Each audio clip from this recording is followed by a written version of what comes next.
ತುಂಬಾ ಒಳ್ಳೆ ಹುಡುಗ, ಅವನ ಹಿಂದೆ ಯಾರೋ ಇರುವ ಅನುಮಾನ ಇದೆ. ಮಾಸ್ಕ್ ಮ್ಯಾನ್ ಅಣ್ಣ ಆರ್ಮುಗಂ ಸ್ಫೋಟಕ ಹೇಳಿಕೆ ಕೊಟ್ಟಿದ್ದಾರೆ. ಈ ಹಿಂದೆ ಚಿನ್ನಯ್ಯನ ಎರಡನೇ ಪತ್ನಿಯನ್ನ ನಮ್ಮ ಪ್ರತಿನಿಧಿ ಮಾತನಾಡಿಸಿದ್ರು.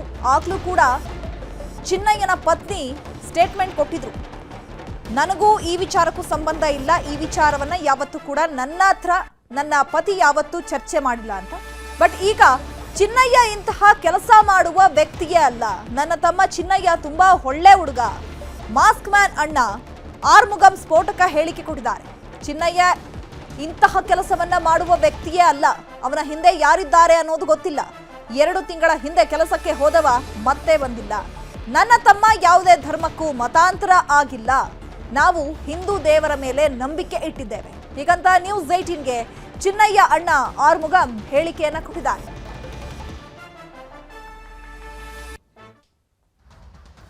ಒಳ್ಳೆ ಹುಡುಗ, ಯಾವ ಕೆಲಸ ಆಯ್ತು ಅವನಾಯ್ತು, ಅವನಷ್ಟಿಗೆ ಇದ್ದ ಅಲ್ಲಿಂದ ಬಂದು ಇಲ್ಲಿ ಕ್ಲೀನಾಗಿ ಕೆಲಸ ಮಾಡ್ದ. ಏನು ತಪ್ಪು ಮಾಡ್ದಂತ ಅದೆಲ್ಲ ನಮ್ಗೆ ಗೊತ್ತಿಲ್ಲ. ಹಂಗೂ ಒಳ್ಳೆ ಥರ ಇದ್ದ. ನಾವು ಹೋಗುವು ದವ್ರು ಮುಗಿಯೋವು ಬರೋವು, ಚೆನ್ನಾಗಿದ್ದ. ಎಲ್ಲರ ಹತ್ರ ಚೆನ್ನಾಗಿದ್ದ ಹುಡುಗ, ಯಾವ ತಪ್ಪು ಬರ್ತಾ ಇರಲಿಲ್ಲ. ಒಳ್ಳೆ ಹುಡುಗ ನನ್ನ ತಮ್ಮ. ಈಗ ಈ ತಪ್ಪು ಬರ್ತಾ ಇದೆ. ಒಳ್ಳೆ ರೀತಿಯಲ್ಲಿ ನನ್ನ ತಮ್ಮ ಹೊರಗಡೆ ಬರಬೇಕು ಅಂತ ನಾನು ದವ್ರು ಮುಗಿತೀನಿ. ಹಿಂದೆ ಯಾರು ಇರ್ತಾರೆ ಅಂದರೆ ಅವನು ಭಯ ಭಕ್ತಿ ಒಳಗೆ ಇದ್ದ ಹುಡುಗ.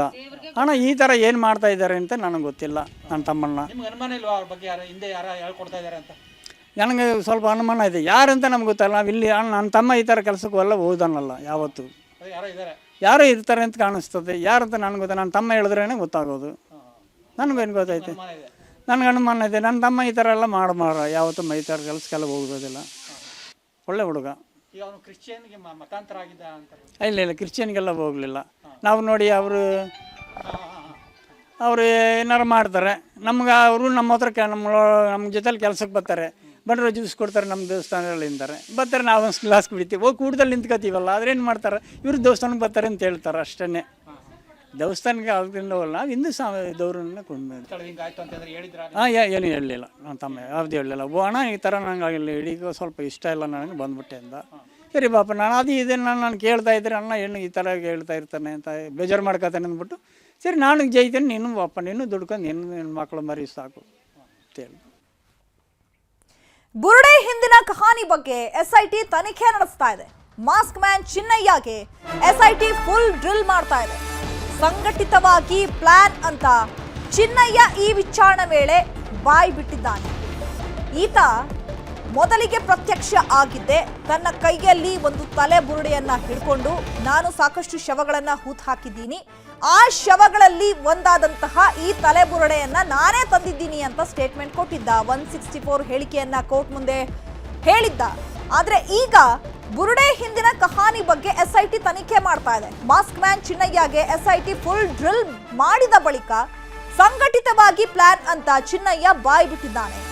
ಕಥೆ ಕಟ್ಟಿದವರು ಯಾರು ಅಂತ ಬಾಯಿ ಬಿಡಿಸೋದಕ್ಕೆ SIT ಅಧಿಕಾರಿಗಳು ಕಸರತ್ತು ಮಾಡಿದ್ದಾರೆ.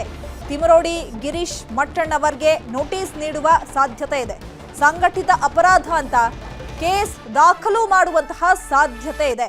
ತಿಮರೋಡಿ ಮಟ್ಟಣ್ಣವರ್ ಸಂಪರ್ಕದ ಬಗ್ಗೆ ತೀವ್ರ ವಿಚಾರಣೆಯನ್ನ ಮಾಡಲಾಗ್ತಾ ಇದೆ. ಹಲವು ದಾಖಲೆ ಸಂಗ್ರಹ ಮಾಡಿದ್ದಾರೆ. ಈಗಾಗಲೇ SIT ಅಧಿಕಾರಿಗಳು ಸಂಘಟಿತ ಅಪರಾಧ ಅಂತ ಕೇಸ್ ದಾಖಲು ಮಾಡೋದಕ್ಕೆ ಸಿದ್ಧತೆಯನ್ನ ನಡೆಸಲಾಗ್ತಾ ಇದೆ. ಸಹೋದರನ ಎದುರು ತಪ್ಪನ್ನ ಒಪ್ಪಿಕೊಂಡಂತಹ ದೂರುದಾರ ಚಿನ್ನಯ್ಯ, ಸಹೋದರ ತನಾಸಿ ಮುಂದೆ ತಪ್ಪನ್ನ ಒಪ್ಪಿಕೊಂಡಿರುವ ದೂರುದಾರ, SITಗೆ ಎಲ್ಲಾ ಸತ್ಯವನ್ನ ತಿಳಿಸಿದ್ದೇನೆ ಅಂತ ದೂರುದಾರ ಹೇಳಿದ್ದಾನೆ.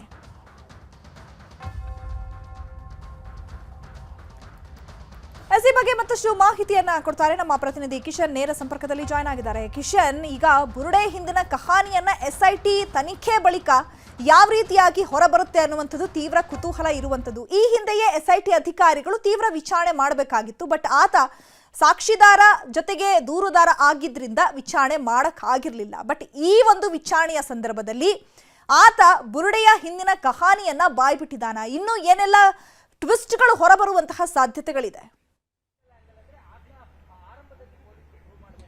ಚೈತ್ರ, ಮಾಸ್ಕ್ ಮ್ಯಾನ್ ಚಿನ್ನಯ್ಯನ ವಿರುದ್ಧ ಈಗ SIT ರಿವರ್ಸ್ ಇನ್ವೆಸ್ಟಿಗೇಷನ್ ಮಾಡ್ತಾ ಇರುವಂತದ್ದು. ಆತನಿಗೆ ತೀವ್ರವಾಗಿ ಗ್ರಿಲ್ ಮಾಡಿದ ಸಂದರ್ಭದಲ್ಲಿ ಆತ ಒಂದೊಂದೇ ಹೆಸರನ್ನ ಬಾಯ್ಬಿಟ್ಟಿದ್ದಾನೆ.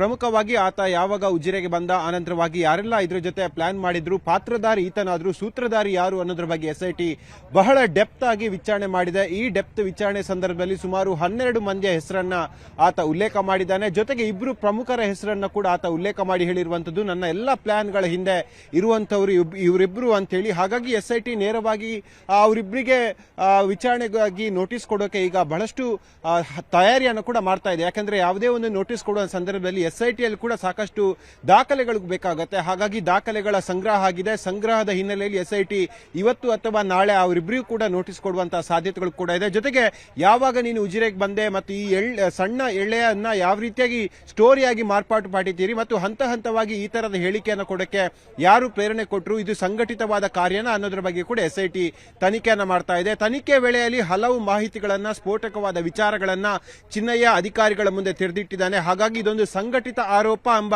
ಹಿನ್ನೆಲೆಯಲ್ಲಿ ಈಗ SIT ಬರ್ತಾ ಇರುವಂತದ್ದು. ಹಾಗಾಗಿ ಅವರ ಮೇಲೆ ಕೋಕೋ ಆಕ್ಟ್ ಕಡಿ ಪ್ರಕರಣವನ್ನ ದಾಖಲಿಸೋಕೆ ಕೂಡ SIT ಚಿಂತನೆ ಮಾಡ್ತಾ ಇದೆ. ಯಾಕಂದ್ರೆ ಬಹಳ ಗಂಭೀರವಾದಂತಹ ಪ್ರಕರಣ ಇದು. ಸುಳ್ಳು ಸಾಕ್ಷ್ಯವನ್ನ ಸೃಷ್ಟಿ ಮಾಡಿ ಇಡೀ ರಾಷ್ಟ್ರ ಮಟ್ಟದಲ್ಲಿ ಸಂಚಲನವನ್ನ ಸೃಷ್ಟಿ ಮಾಡೋಕೆ ಕಾರಣ ಆದಂತಹ ಪ್ರಕರಣ ಇದು. ಈ ನಿಟ್ಟಿನಲ್ಲಿ ಕೋಕೋ ಆಕ್ಟ್ ನಲ್ಲಿ ಕೂಡ ಪ್ರಕರಣವನ್ನ ದಾಖಲಿಸುವ ಬಗ್ಗೆ ಚಿಂತನೆ ಮಾಡ್ತಾ ಇದೆ. ಇನ್ನೊಂದು ಕಡೆ ಚಿನ್ನಯ್ಯನ ಕುಂಡಲಿಯನ್ನ ಹುಡುಕಿಕೊಂಡು ಈಗ ತಮಿಳುನಾಡಿಗೆ ಹೋಗಿದೆ SIT ತಂಡ. ಆತನ ಕುಟುಂಬಸ್ಥರ ಜೊತೆ ಆಗಿರ್ಬೋದು, ಆತನ ಅಲ್ಲಿನ ಸ್ನೇಹಿತರ ಜೊತೆ ಈಗ ಸಾಕಷ್ಟು ಮಾಹಿತಿಗಳನ್ನ ಒಂದು SIT ತಂಡ ಕಲೆ ಹಾಕ್ತಾ ಇದೆ. ಈ ನಿಟ್ಟಿನಲ್ಲಿ ಆತನ ಪೂರ್ವಾಪರ ಆಗಿರ್ಬೋದು, ಚಿನ್ನಯ್ಯ 2022 ಸುಮಾರು 2 ತಿಂಗಳ ಕಾಲ ಉಜಿರೆಯಲ್ಲಿ ಕೆಲಸ ಮಾಡಿಕೊಂಡಿದ್ದ. ಆನಂತರವಾಗಿ ಆತನ ಹೇಗೆ ಬದಲಾದ, ಆತನಿಗೆ ಹಿಂದೆ ಇದ್ದಂತಹ ಒಂದು ಟೀಮ್ ಯಾವುದು ಅನ್ನೋದ್ರ ಬಗ್ಗೆ ಈಗ ಸಂಪೂರ್ಣವಾದ ಮಾಹಿತಿಯನ್ನ ಕಲೆ ಹಾಕ್ತಾ ಇದೆ. ಜೊತೆಗೆ ಆತನ ಫ್ಯಾಮಿಲಿಯವರಿಂದ ಕೂಡ ಸಾಕಷ್ಟು ಮಾಹಿತಿಗಳನ್ನ ಕೂಡ SIT ಕಲೆ ಹಾಕ್ತಾ ಇದೆ. ಈ ನಿಟ್ಟಿನಲ್ಲಿ ಇವತ್ತು ಸತತ 3ನೇ ದಿನದ ವಿಚಾರಣೆಯನ್ನ ಚಿನ್ನಯ್ಯ ಎದುರಿಸಿದ್ದಾನೆ. ಇವತ್ತು ಕೂಡ ಹಲವು ಮಾಹಿತಿಗಳನ್ನ ಹೇಳಿದ್ದಾನೆ. ಜೊತೆಗೆ ಒಂದು ಗ್ಯಾಂಗ್ ಆತನಿಗೆ ಹಣ ಕೊಟ್ಟು ಆಮಿಷದಲ್ಲಿ ಈ ರೀತಿಯಾಗಿ ಸ್ಟೇಟ್ಮೆಂಟ್ಗಳನ್ನು ಕೊಡುವಂತ ಹೇಳುವಂತಹ ಸಾಧ್ಯತೆಗಳು ಕೂಡ ಇದೆ. ಈ ನಿಟ್ಟಿನಲ್ಲಿ ಕೂಡ SIT ತನಿಖೆಯನ್ನ ಮುಂದುವರಿಸ್ತಾ ಇರುವಂತದ್ದು. ಚೈತ್ರ, ಕಿಶನ್, ಈಗ ಸಂಘಟಿತ ಅಪರಾಧ ಅಂತ ಹೇಳಿ ಕೇಸನ್ನ ದಾಖಲು ಮಾಡಬೇಕು ಅಂತ ಸಿದ್ಧತೆ ನಡೀತಾ ಇದೆ. ತಿಮರೋಡಿ ಹಾಗೆ ಗಿರೀಶ್ ಮಟ್ಟಣ್ಣನವರ್ ಈ ಮಾಸ್ಕ್ ಮ್ಯಾನ್ಗೆ ಆ ತಲೆಬುರುಡೆಯನ್ನ ಕೊಟ್ಟು ಹೋಗಿ ಈ ತರ ಹೇಳುವಂತೆ ಏನಾದ್ರೂ ಟ್ರೈನ್ ಅಪ್ ಮಾಡಿದ್ದಾರೆ ಅನ್ನುವಂತಹ ವಿಚಾರವನ್ನ ವಿಚಾರಣೆ ವೇಳೆ ಈತ ಏನಾದ್ರೂ ಬಾಯ್ಬಿಟ್ಟಿದ್ದಾನ? ಹಾಗಾಗಿ ಆ ಒಂದು ಹಿನ್ನೆಲೆ ತಿಮರೋಡಿ ಹಾಗೆ ಗಿರೀಶ್ ಮಟ್ಟಣ್ಣವರಿಗೆ ನೋಟಿಸ್ ಕೊಡ್ತಾ ಇರೋದಾ ಅಥವಾ ಬೇರೆ ಯಾವ ವಿಚಾರ ಕೊಡ್ತಾ ಇರೋದು?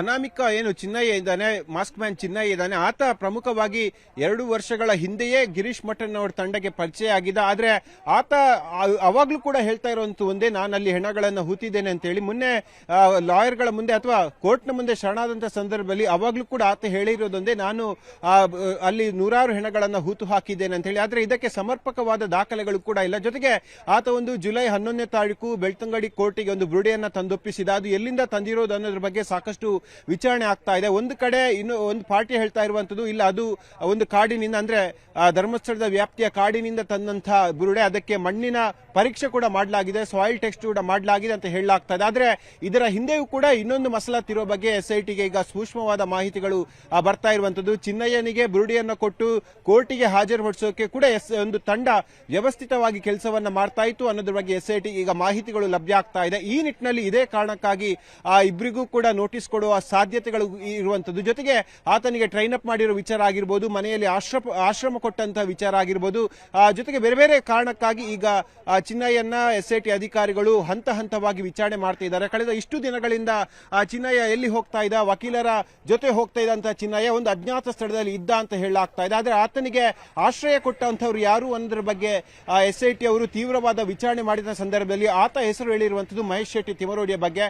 ಹಾಗಾಗಿ ಇದು ಎಲ್ಲ ಕಾರಣಕ್ಕಾಗಿ ಮಹೇಶ್ ಶೆಟ್ಟಿ ತಿಮರೋಡಿ ಮತ್ತು ಗಿರೀಶ್ ಮಟ್ಟಣ್ಣವರ ವಿರುದ್ಧ ನೋಟಿಸ್ ಕೊಡುವಂತಹ ಸಾಧ್ಯತೆಗಳು ಸದ್ಯಕ್ಕೆ ಅಧಿಕವಾಗಿ ಕಂಡು ಬರ್ತಾ ಇರುವಂತದ್ದು. ಚೈತ್ರ, ಥ್ಯಾಂಕ್ ಯು ಕಿಶನ್ ತಮ್ಮೆಲ್ಲ ಡೀಟೇಲ್ಸ್ಗೆ.